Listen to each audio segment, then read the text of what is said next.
ओम शांति। 25 मार्च 2026। बाबा कहते, मीठे बच्चे, तुम महावीर हो। तुम्हें माया के तूफानों से डरना नहीं है। एक बाप के सिवाय और कोई भी परवाह न कर पवित्र जरूर बनना है। बच्चों में श्रीमत पर चलकर पवित्र बनने की हिम्मत बनी रहे। भला कितने भी हंगामे हो, सितम सहन करने पड़े, लेकिन बाप ने जो पवित्र बनने की श्रेष्ठ मत दी है उस पर निरंतर चलते रहे तो बहुत ऊंच पद पा सकते हैं। किसी भी बात में डरना नहीं है। कुछ भी होता है, नथिंग न्यू। भोलेनाथ से निराला यह है भक्ति मार्ग वालों का गीत। ज्ञान मार्ग में तो गीत आदि की कोई जरूरत नहीं, क्योंकि गाया हुआ है, बाप से हमें बेहद का वर्षा मिलना है। अब हमें बाप मिला है तो खुशी का पारा चढ़ना चाहिए। बाप ने हमें 84 जन्मों के चक्र की नॉलेज सुनाई है। खुशी होनी चाहिए। हम अभी स्वदर्शन चक्रधारी बन रहे हैं। बाप से विष्णुपुरी का वर्षा ले रहे हैं। निश्चय बुद्धि ही विजयंती होते हैं। जिसको निश्चय होता है वह सतयुग में तो आएंगे ही।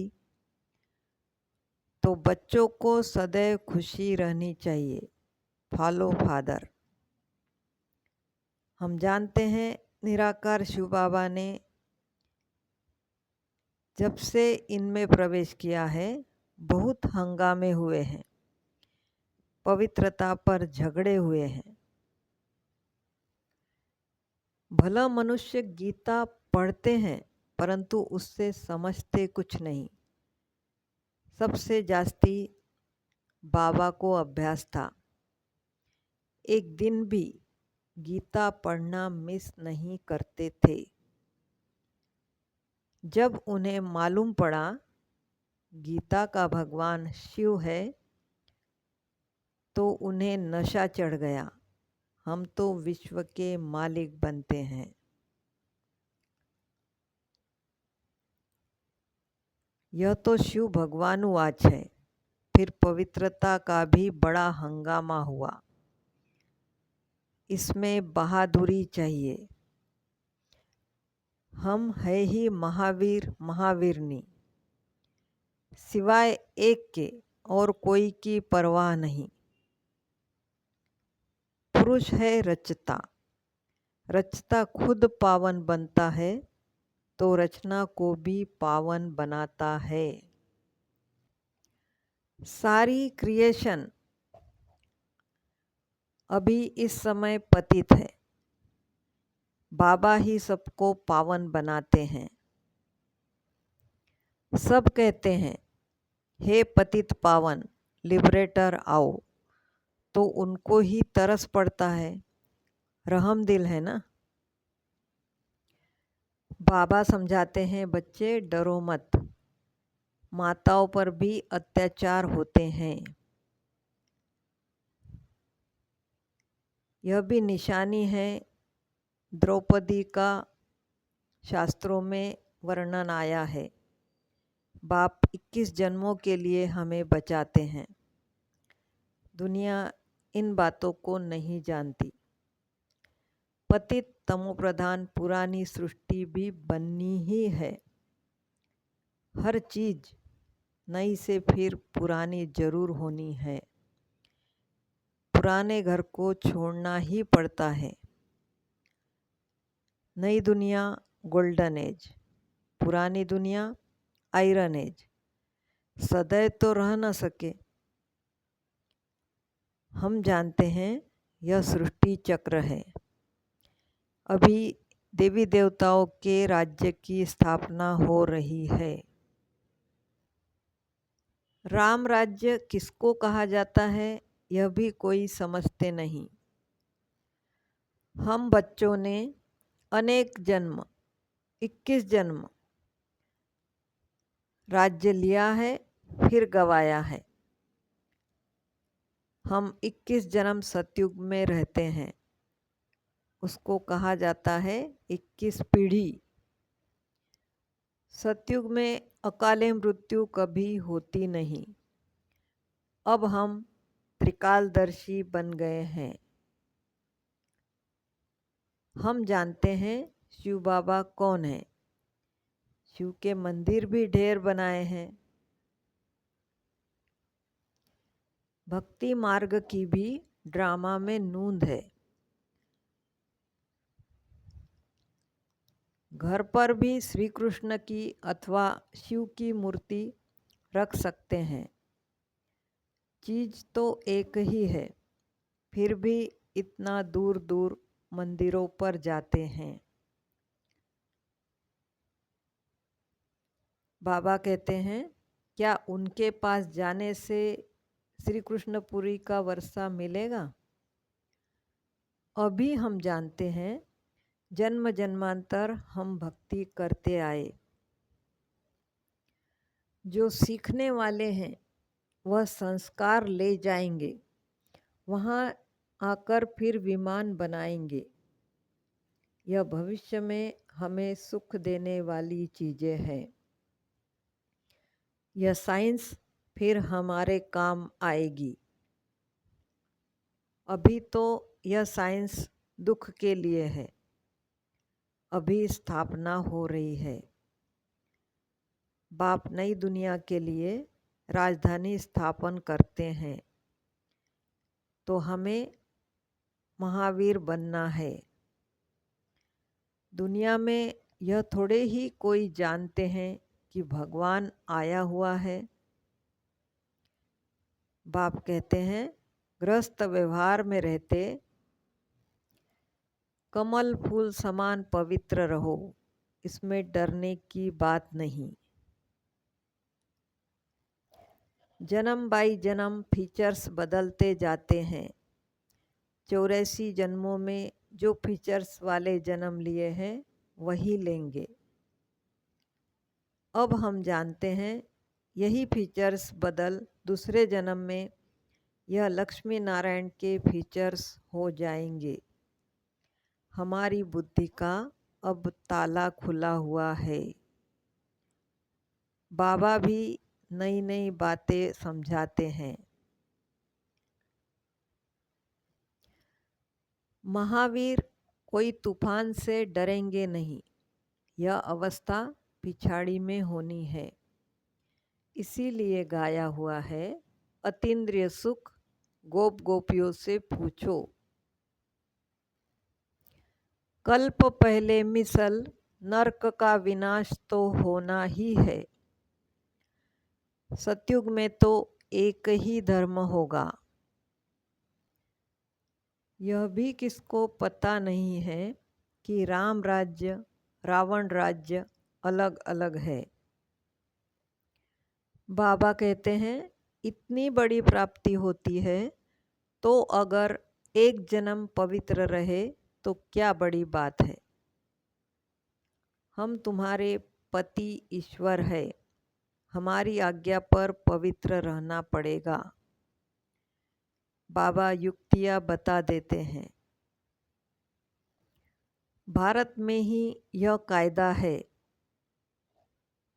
स्त्री को कहते हैं, तुम्हारा पति ईश्वर है, उनकी आज्ञा में रहना है। पति का पाँव दबाना। समझते हैं लक्ष्मी ने भी नारायण के पाँव दबाए थे। भक्ति मार्ग के चित्रों से ही यह आदत निकली है। सतयुग में तो ऐसी बात होती नहीं। नारायण कभी थकता नहीं जो लक्ष्मी पाँव दबाएगी। बाप को बुलाते ही हैं पतित दुनिया में, हे पतित पावन सभी सीताओं के राम। बाप को कहा जाता है ट्रुथ, सचखंड स्थापन करने वाला। वही सारी सृष्टि के आदि मध्य अंत का ज्ञान सुनाते हैं। अभी हम मास्टर ज्ञान सागर बन रहे हैं।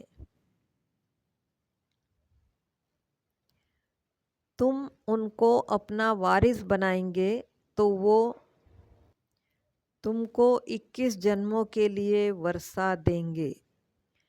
बाप बच्चे के ऊपर वारी जाते हैं। बच्चे कहते हैं, बाबा यह तन मन धन सब आपका है। आप बाप भी हो तो बच्चा भी हो, गाते भी है, त्वमेव माताश्च पिता त्वमेव। एक की ही बहुत महिमा है। उनको कहा जाता है दुख हरता सुख करता। सतयुग में तो 5 तत्व भी सुख देने वाले होते हैं।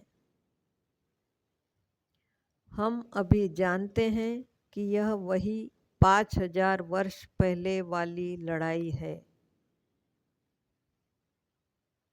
अभी स्वर्ग की स्थापना हो रही है, तो हमें सदैव खुशी में रहना चाहिए।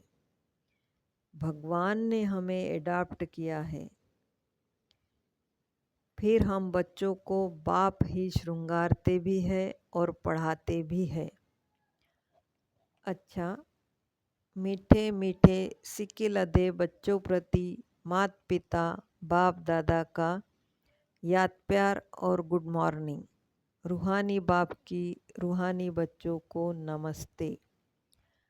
हम रूहानी बच्चों की रूहानी माता पिता बाप दादा को याद प्यार गुड मॉर्निंग और नमस्ते। शुक्रिया बाबा, शुक्रिया।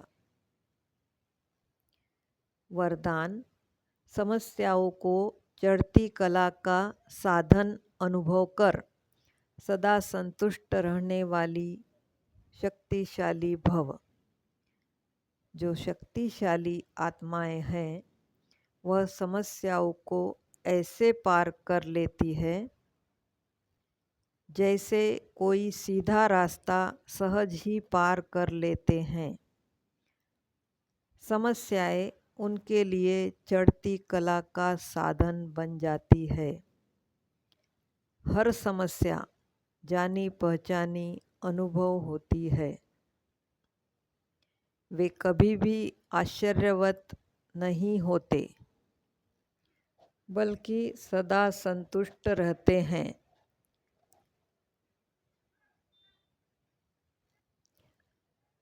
स्लोगन: स्वस्थिति में स्थित रहकर सर्व परिस्थितियों को पार करना ही श्रेष्ठता है। मातेश्वरी जी के अनमोल महावाक्य। परमार्थ से व्यवहार स्वतः सिद्ध होता है। भगवान वाच है कि तुम मेरे द्वारा परम अर्थ को जानने से मेरे परम पद को प्राप्त करेंगे। अर्थात परमार्थ को जानने से व्यवहार सिद्ध हो जाता है।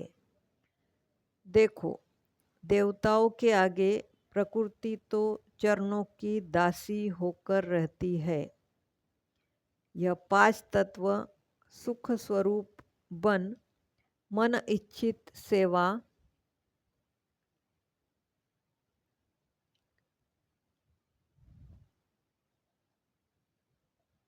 करते हैं। इस समय देखो, मन इच्छित सुख न मिलने के कारण मनुष्य को दुख अशांति प्राप्त होती रहती है। देवताओं के जड़ चित्रों पर भी